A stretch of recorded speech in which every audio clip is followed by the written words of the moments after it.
Hello again. The Greeks had a very nice way of teaching a lesson.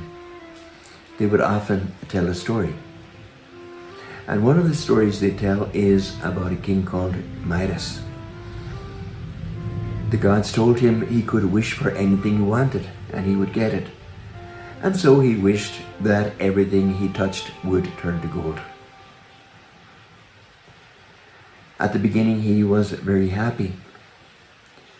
And then he realized he couldn't eat anymore because things were turning to gold. And when he greeted his daughter, she turned to gold also. And so he realized that he was losing the dearest things in his life because of his selfishness and greed. He was surrounded by riches, but he was the poorest man in the world. In today's gospel, we see a young man who approaches Jesus. He is not sick, he is not blind, he is not deaf, he is not a sinner, he's honest, he's healthy, he's young, and he's wealthy. And he says to Jesus, "What must I do?" And Jesus says, "Just live a good, honest life." And he says, "I do that." So then Jesus says, if you really are looking for something, go, sell everything you have, give it to the poor, come back and follow me. But now the boy was very sad. He did not expect this answer from Jesus. He could not follow Jesus because he was too weighed down by his own possessions, by his selfishness.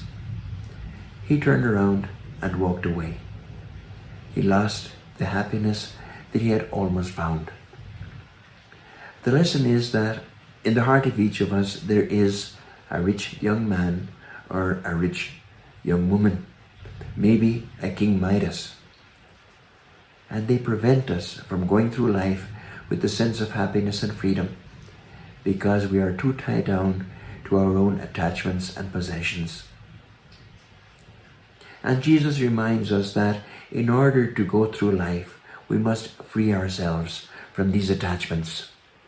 We cannot go through life weighed down by excess baggage, whatever it may be.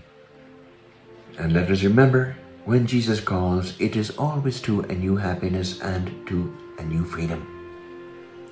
All we have to do is have confidence, do what he says, and not be afraid to let go of our excess baggage. God bless you. Have a wonderful Sunday. Goodbye.